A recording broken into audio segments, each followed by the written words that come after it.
Oui, oui, oui. Oui, oui. Alors j'ai beaucoup travaillé sur le GAEC entre époux. Ah oui, à l'époque où Oui. ça a été mis en place. Oui, oui, oui.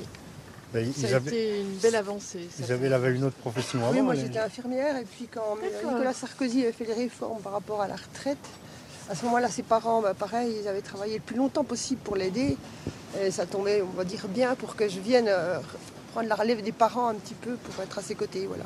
C'était la réforme avec les 3 enfants où on pouvait partir plus tôt, Oui, c'est ça? Oui, voilà. Et puis, c'était en 2011. D'accord. L'histoire des GAEC entre époux se mettait en place, donc Oui. moi je voulais qu'elle ait un statut, donc ça tombait très bien pour oui, ça. ça a été une belle avancée, ça. Très bien, bon allez, on va aller voir les belles vaches.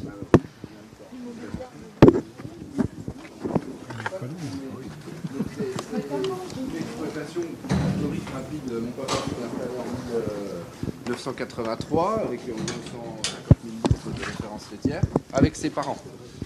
Et puis donc on est sur un élevage laitier. Aujourd'hui il y a encore 43 vaches Montbéliardes à la traite.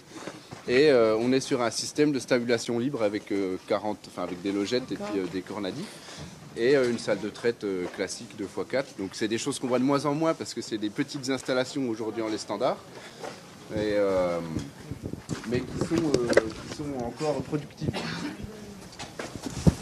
Et donc ça c'est un ancien bâtiment entravé comme on peut voir dans le bâtiment, dans le haut et qui a été transformé en stabulation libre en 1995, plus la création d'un autre bâtiment en 1995 aussi. Par mon papa pour engraisser les mâles Montbéliard, les taurillons. Puisqu'à l'époque, il y avait les quotas laitiers, ils étaient limités puisqu'à 3 sur la ferme, ils avaient peut-être 200 000 en 1995. Ça suffisait pas, et donc ils avaient construit le bâtiment pour pouvoir engraisser des taurillons, et du coup avoir un atelier supplémentaire pour pouvoir vivre à 3. Et vous l'avez poursuivi, c'est-à-dire? Alors non, je l'ai arrêté. Non mais oui, ce bâtiment finalement, comme le cheptel a un petit peu grossi, et qu'on élève plus de renouvellement, et voilà, on élève plutôt des génisses croisées pour la viande, ce qui est un autre atelier sur l'exploitation, c'est environ 15 génisses par an, qui sont donc croisées charolaises, et qu'on engraisse, qu'on mène comme nos génisses de renouvellement Montbéliard, au pré, elles font 2 saisons de pâture, ensuite elles sont engraissées et vendues pour la boucherie. Voilà, donc ça c'est le deuxième atelier, et donc on a 115 hectares au total sur la ferme. Il y en a 80 qui sont dédiés à l'alimentation des animaux, et il y a 40 hectares de culture de vente. Voilà, donc qui sont essentiellement du blé, du soja, un peu de maïs grain et de l'orge. Sachant qu'une partie est quand même remise pour les vaches, de l'orge notamment. Donc vous avez amélioré votre autosuffisance alimentaire? Oui, alors on a une bonne autonomie alimentaire parce qu'on est autonome en paille, en fourrage. Et puis on pourrait presque dire qu'on est autonome en protéines animales puisqu'on produit quand même 25 tonnes de soja, on achète 20 tonnes de tourteaux de soja, avec colza. Donc, et on fait de la luzerne, on fait également des prairies temporaires à forte valeur. Donc c'est ce que vous regardiez tout à l'heure. En fait, ici vous allez retrouver par exemple une prairie temporaire c'est une 3e coupe. Qui a été faite dans de bonnes conditions. Qui est de bonne qualité. Voilà, qui est de bonne qualité parce que bien verte et on voit des feuilles de trèfle qui ne sont pas tombées. Donc ça, c'est de la protéine. Et dessous, on en met un autre. Ça, c'est du régras trèfle aussi. Donc ça, c'est des cultures qui poussent rapidement au printemps et qu'on fait de bonne heure aussi et qui sont plutôt riches en énergie. Voilà. C'est très technique, hein. C'est devenu très technique. Et donc voilà, ça ce qui est la feuille de trèfle, ce qui est très important en termes de protéines, c'est ce qu'on a soit en système oscillable ou sur une branche solaire à garder ces protéines. Il faut prendre du recul par rapport aux images. sinon on arrive Il faut vraiment prendre du recul. Ah, je veux les grands camps. Ici, ça c'est une stabulation, on a des vaches taries, on a des vaches qui sont parmi là.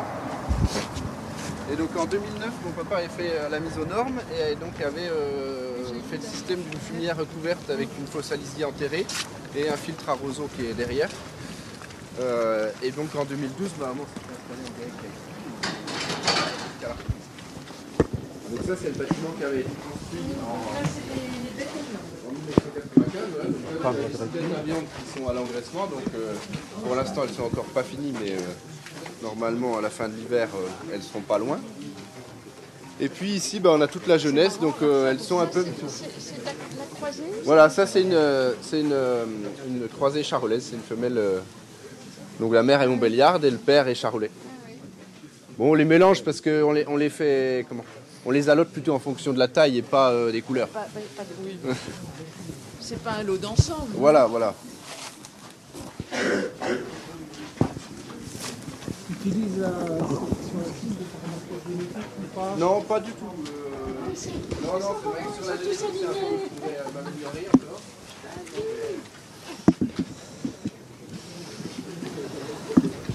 Ah ouais, elles ont le poil plus long. Oui, bah celles-là, c'est celles qui sont nées l'année dernière en septembre. Elles ont 1 an. T'approches plus facilement, t'as plus la main. C'est un député, c'est moins impressionnant que les En fait, on n'a pas assez de parcelles qui sont bien cultivées, parce qu'il faut quand même que ce soit correct. Puis ben après, on va dire que c'est les bras de la ferme, c'est le stockage du matériel et le stockage de l'urbané. Donc on est autonome aussi parce que voilà, on fait de l'urbané, on ne pourrait pas tout stocker sous des bâtiments, on pourrait reconstruire les bâtiments. Et comme on le disait, cet enrubanné nous permet d'atteindre aussi l'autonomie. Oui, parce que vous pouvez stocker. Ben, ça permet de stocker dehors sans construire un bâtiment. Parce que vous savez, tout le monde sait aujourd'hui que construire un bâtiment, C'est compliqué. voilà, c'est assez compliqué et de plus en plus cher. Et c'est cher. Donc pour y mettre de la paille, ça se discute, quoi, qui a une valeur très faible. Et donc bah, nous, notre solution, voilà, c'est l'enrubanné aujourd'hui. Et ça permet aussi une certaine résilience face au changement climatique. Puisqu'on a des prairies qui sont très vigoureuses et jeunes. Et qu'on fauche au printemps, 1 fois, 2 fois, des fois 4 fois, en tout dans l'année. Ça arrive, une année comme ça, il y avait de l'eau, donc on a pu... Le gros avantage avec le système d'ensilage comme ça, c'est que des années comme voilà. là, tu peux récolter Voilà, facilement dès grâce qu'on a au 2 système jours, de on peut foin, arriver quoi. à récolter, quoi. Alors C'est un gros atout dans notre département, les deux systèmes, quoi. Le système pour des cultures élevage comme là, il y a aussi un gros atout pour résister, quoi. Et donc le fait de pouvoir faucher tôt au printemps, il y a toujours une pousse de l'herbe. Et de fait, on arrive à assurer quand même du fourrage, quoi. Et si on a un été qui est très sec, et ben au moins on a déjà les stocks qui ont été faits. Oui. Parce qu'en été, du coup, il faut déjà redonner à manger aux bêtes s'il fait sec. Oui, Puisqu'on a quand même un système avec 40 vaches qui n'est pas en compté, mais les vaches pâturent au maximum, elles sont 7 mois de l'année dehors. Donc on joue un peu sur tous les tableaux. Donc utilisation de l'herbe en fait, et des prairies permanentes pour nourrir les vaches. Comme je vous disais, l'enrubanné pour atteindre l'autonomie protéique. Un petit peu de maïs aussi en silage pour assurer la ration.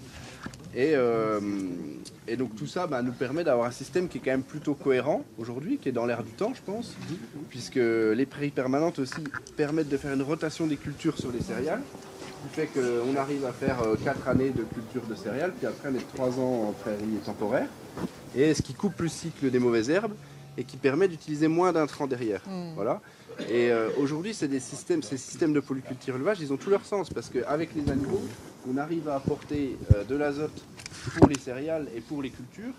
Et du coup, on utilise moins d'intrants chimiques, moins d'engrais minéraux. Et c'est là que tout le système prend son sens. Par contre, le revers de la médaille, c'est que c'est un système qui est très gourmand en temps. Puisque, comme vous voyez, quand on fait 4 coupes de prairies temporaires, j'ai 3 types de prairies temporaires différentes, de la luzerne, des luzernes dactyles et du régras trèfle. Donc ça tombe jamais en même temps les coupes, donc tous les 2 semaines on est en train de faucher pour enrubanner.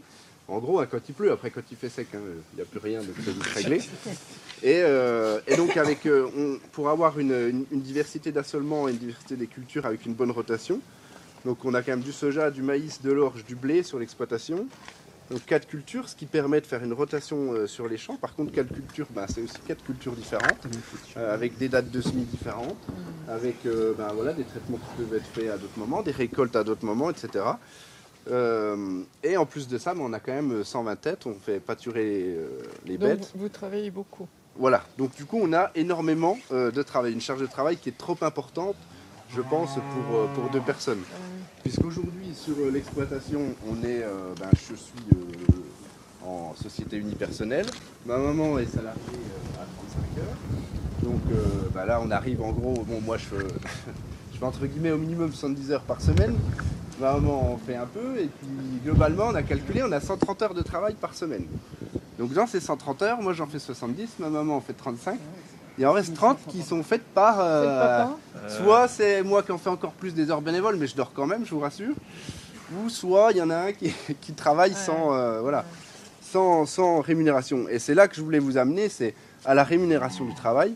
Parce qu'aujourd'hui, ces systèmes qui sont très chronophages, en fait, le prix des produits et le prix de ce qu'on produit ne rémunère pas le travail, quoi. Et on se retrouve finalement à avoir des heures qui sont non rémunérées, aussi bien pour ma part que pour les personnes qui viennent nous aider. Donc je cite mon papa, mais il y a aussi mon frère qui vient aux ensilages, au foin. Il y a l'oncle Roger qui vient faire les 2-3 travaux. La solidarité familiale. Voilà, mais c'est quelque chose que je pense que tout le monde peut témoigner ici et que dans les exploitations sont une réalité qu'on n'ose pas dire des fois par rapport à la MSA et tout ça. Mais c'est une réalité. Je pense qu'aujourd'hui, il n'y a pas beaucoup d'exploitations qui n'ont pas une aide extérieure. Mais l'économie que vous faites sur les intrants ne compense pas, ne permet pas un salarié agricole supplémentaire. Non, on va chercher par exemple on est en système lait standard, donc on vend le lait aujourd'hui environ 500 € prix fini. Mais non, ça permet en tout cas pas du tout de salarier une personne supplémentaire. Si j'avais pas mes parents aujourd'hui, que j'étais hors cadre familial, il me faudrait, je pense, 2 salariés à temps plein pour arriver à faire mon travail et avoir une qualité de vie suffisante. Parce que c'est bien beau de travailler 70 heures par semaine, mais derrière, j'ai quand même une vie de famille. Il y a quelqu'un qui m'attend et qui aimerait bien que je sois un peu plus à la maison parfois. Et aujourd'hui, ça, c'est pas possible parce qu'on n'a pas le personnel et la rémunération suffisante pour embaucher du personnel. Et pourtant, ce que vous faites, c'est vraiment, je le pense, l'avenir. Le fait d'utiliser moins d'intrants, d'être davantage autonome, de pratiquer l'assolement, la rotation des cultures, la diversité. Je pense que vous êtes dans le juste. Oui, je pense qu'on a un système vertueux qui est dans l'air du temps et qui répond aux attentes sociétales. Aujourd'hui, alors j'ai eu un petit coup de pouce aussi au niveau local, puisque le Grand Besançon Métropole a mis en œuvre un dispositif qui s'appelle Paiement pour services environnementaux, dans lequel je suis inscrit et qui permet de rémunérer ce qu'on fait déjà bien. Donc ça, c'est très bien, puisque il y a des choses qui avaient déjà été mises en place par mes parents et qui aujourd'hui m'ont été rémunérées puisqu'on le faisait déjà bien. Et il y a une rémunération pour ce qui est amélioré, quoi. Donc concrètement, c'est baisser les intrants chimiques, les produits phytopharmaceutiques, baisser l'azote minéral, et ça va plus loin, ça va aussi sur les haies, sur la rotation. L'objectif, c'est la qualité de l'eau. Les prairies permanentes, c'est bon pour capter le carbone. Et donc ce dispositif... Deux mots sur le PSE, vas-y. Ce dispositif nous permet d'essayer des choses. Et typiquement, moi, ça m'a permis d'investir dans une hersétrie, c'est la machine qu'on voit là en rouge, et une bineuse aussi, pour essayer de travailler autrement mes champs et de faire un peu de désherbage mécanique pour réduire mon IFT. Ah, ça m'intéresse beaucoup. Et vous avez une machine qui fait du désherbage mécanique? Elles sont là, mais alors cette année, j'ai pas pu les utiliser, il n'y a plus tout le temps. Mais parce qu'on peut aller voir, parce que on peut rester au bord parce que derrière, c'est pas bétonné. Ça m'intéresse beaucoup, ça, le désherbage mécanique. C'est globalement ce à quoi je réfléchis tous les jours. Donc, pour vous remercier de votre venue, je voulais vous offrir un litre de lait. Donc par contre, on l'a décoré gentiment pour vous dire que sur ces litres de lait, il y avait 40 centilitres qui étaient... dans la rémunération du travail sur ce litre de lait, elle était de... voilà comment elle se comporte. Il y a 46 centilitres qui sont rémunérés 1,6 SMIC, donc c'est mon salaire. Ensuite, il y a 30 centilitres, soit 30 heures de travail qui sont non rémunérés, que je considère comme non rémunérés. Alors, je suis chef d'entreprise, on peut monter la barre, mais ça fait baisser ce chiffre-là, on descend en dessous du SMIC après. Et il y a 30 centilitres qui vous sont offerts par les travailleurs de l'ombre. Voilà. Donc, je vous remets ce litre de lait. Vous en ferez bon usage, vous le transmettrez à vos collègues du gouvernement pour que des solutions soient faites pour demain, pour assurer un avenir à nos filières. Oui, bien sûr, la question du revenu, mais on va en parler. Je pense qu'on va avoir un temps d'échange avec vous et la profession, mais la question du revenu, elle est majeure. Elle est absolument majeure. On va devoir d'ailleurs légiférer à nouveau sur Egalim, même si le lait est mieux rémunéré qu'il ne l'a été. Je pense que mes parents ont témoigné. Mais les charges ont augmenté. Bien sûr. Et la charge de travail et la charge de travail. Ne baisse pas. Et puis si on veut aller vers des systèmes plus vertueux, c'est souvent des systèmes qui sont plus gourmands en temps. C'est ça qu'il ne faut pas oublier. Je la pose Oui, vous pouvez la poser. Alors, est-ce que tu as un peu de... Bon, le lait, il est collecté par l'entreprise Moulin? Oui, par la laiterie Moulin à Noiron, qui fait de l'emmental au lait cru. Et puis, est-ce qu'ils travaillent un petit peu sur les notions de contractualisation, notamment quand un jeune s'installe? Est-ce qu'il y a des schémas de ce là on n'a pas rencontré M. Prala, mon installation, mais non, ouais, après, on a un contrat de lait qui est fait comme tous les ans et qui est géré aussi par l'OP Global. Après, j'en sais pas bien plus. Il y a certaines entreprises qui commencent pour des jeunes qui s'installent, à aider pendant 5 ans un petit peu plus, avec un contrat pendant 5 ans, notamment en viande. On aide un peu plus sur la base des coûts de production. Et ça permet aux jeunes d'avoir pendant 5 ans pour une partie de sa production une garantie de voilà. Et ça permet aussi aux organismes bancaires derrière, mais sitôt que le jeune a des dossiers de ce type-là, le risque il est partagé. Il ne porte plus uniquement sur le jeune agriculteur, il est aussi porté le risque sur son acheteur de lait, si c'est du lait ou de la viande. Et ça, je pense que ça c'est un élément important. On parle des Galim souvent aussi plus loin avec les commerçants et ces choses-là, mais je pense que les entreprises, si elles pouvaient s'engager un petit peu, prendre une part de risque, ça sécuriserait comme un dossier ici pendant 5 ans, imaginons 20% du volume, sécurisé en termes de prix. De production, ça aujourd'hui, si ça se casse la gueule ou ça monte, voilà. Je pense que tout le monde y a intérêt parce qu'on sait que dans 10 ans, la moitié des exploitants agricoles partira en retraite. Donc il faut absolument encourager la reprise d'exploitation, amener des jeunes à la profession, c'est tout le sens de la loi d'orientation agricole. Et c'est le sens aussi des laiteries et des collecteurs parce que vous avez besoin les uns des autres. C'est leur travail. Donc c'est leur travail d'encourager notamment les jeunes. Et on travaille beaucoup, je regarde, je ne sais pas où est Mélanie, mais elle est là. Voilà, on travaille beaucoup avec les JA sur cette question de l'attractivité du métier. Alors il y a des dispositifs sociaux, fiscaux, réglementaires, mais ça fait partie des grands enjeux de l'avenir de l'agriculture. L'attractivité du métier et amener les jeunes aux métiers agricoles, on en a un impérieux besoin parce que moi je suis la ministre de l'Agriculture mais aussi de la souveraineté alimentaire.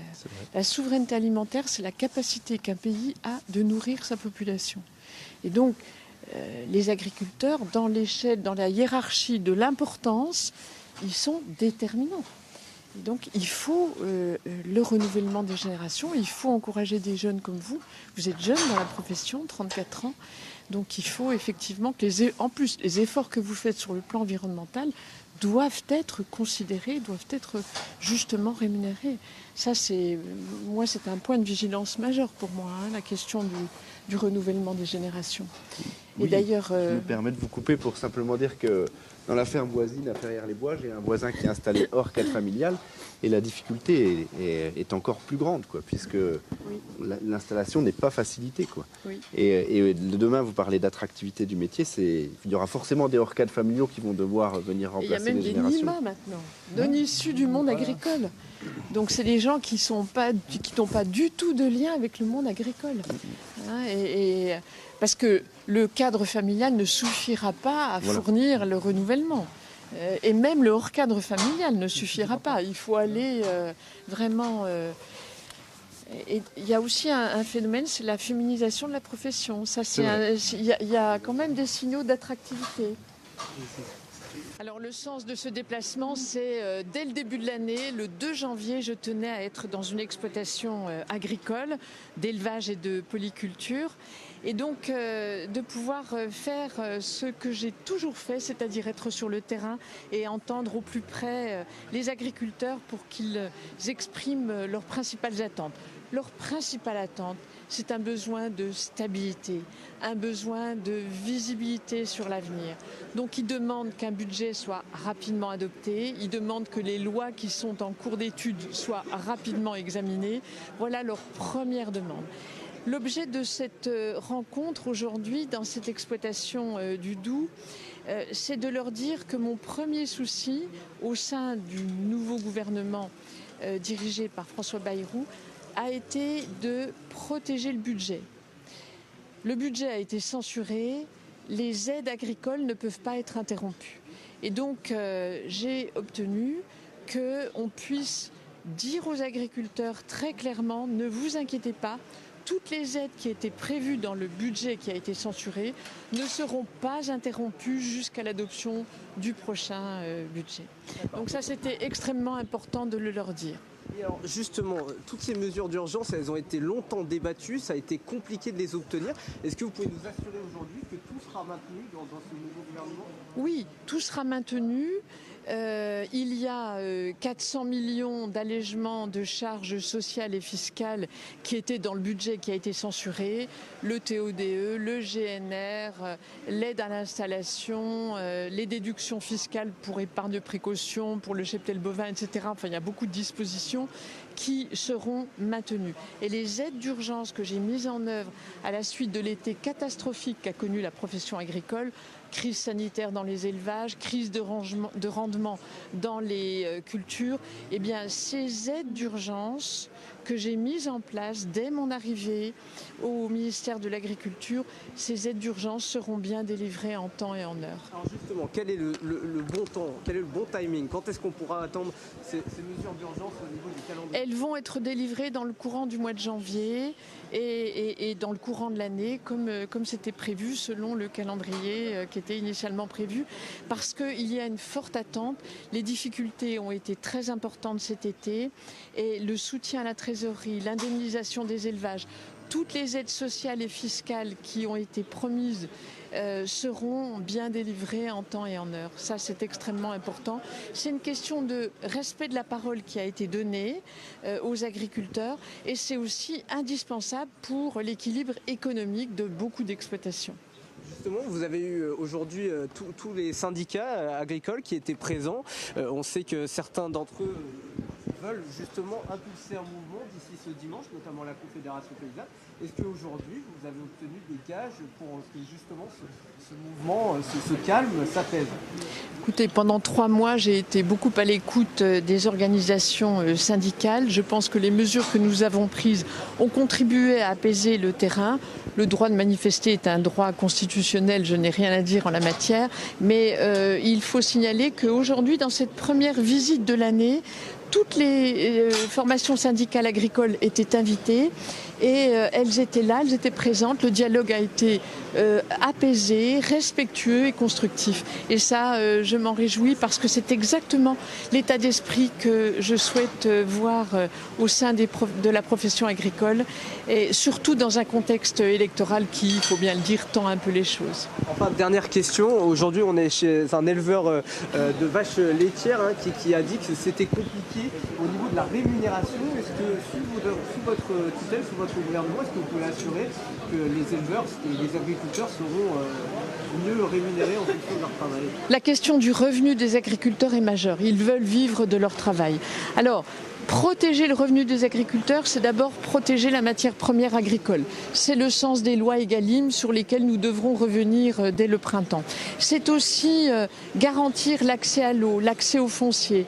C'est permettre à la production de pouvoir être rémunératrice. Quand il y a trop de freins à la production, eh bien c'est du revenu en moins pour les agriculteurs.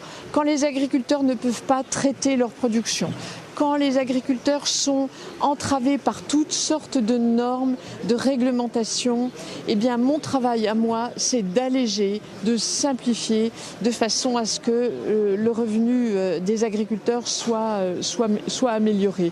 Voilà, c'est tout le travail que nous avons à faire. Accès à l'eau, accès au foncier, simplification, rémunération de la matière première agricole, et puis il y a aussi toutes les aides sociales et fiscales que nous mettons en œuvre, c'est aussi du revenu.